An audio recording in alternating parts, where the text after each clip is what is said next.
Bonjour, bonsoir plutôt. Soyez les bienvenus sur notre programmation de la Grange aux Dîmes hors les murs. Nous avons décidé, vu les conditions, de continuer à vous proposer des spectacles le plus possible. Et ce soir, nous avons le plaisir de vous présenter Ruy Blas de Victor Hugo, monté en 2017 par ma compagnie dans le coin. Ici, en Bourgogne, ça a été créé au théâtre de Sens et joué au Festival d'Avignon, puis un petit peu partout en France. Donc nous avons eu la chance de filmer ce spectacle en octobre 2017 au théâtre de Sens et c'est la représentation que je vous propose de voir ce soir. Alors Ruy Blas, je ne vais pas vous raconter l'histoire puisque tout le monde connaît cette histoire du ver de terre amoureux d'une étoile, ce jeune valet promu seigneur par les mains machiavéliques de Don Salluste qui en fait l'envoie dans un piège. On connaît l'histoire surtout par le biais de La Folie des Grandeurs, qui est une adaptation de cette pièce cinématographique. Alors évidemment, le Folie des Grandeurs est quelque chose de beaucoup plus comique. La version de Victor Hugo est quelque chose de beaucoup plus romantique, beaucoup plus en alexandrin, beaucoup plus enlevé.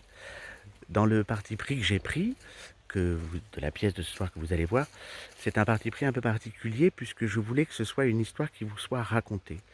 Donc en fait, ce sont les descendants de Don César de Bazan, l'un des personnages principaux de la pièce, qui se retrouvent chaque année à l'orée d'un bois pour raconter l'histoire de Ruy Blas, cette belle histoire d'amour qui pour eux est un exemple d'honnêteté, de franchise, de fatalité, d'amour pur et de passion absolue.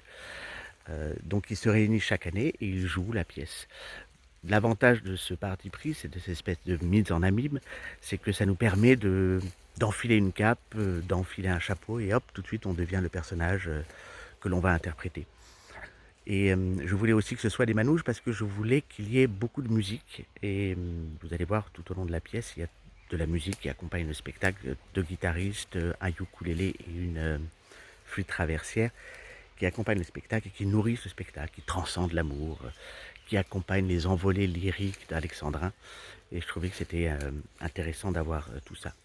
Voilà, je ne vais pas trop vous en dire, puisqu'il faut quand même un petit peu garder le secret. J'espère que vous allez bien profiter de votre soirée avec ce ver de terre amoureux d'une étoile. Nous allons essayer de mettre en place un système Facebook direct. Je ne sais pas si ça va marcher, mais nous allons essayer de mettre ça en place. Si vous avez des questions après le spectacle, ou même plus tard, vous pouvez aller sur le site de l'Agadop, la page de Facebook de l'Agadop, et nous aurons plaisir à discuter avec vous. Voilà, je vous souhaite une bonne soirée. euh, et puis à très bientôt pour de prochaines aventures de l'Agadop. Au revoir.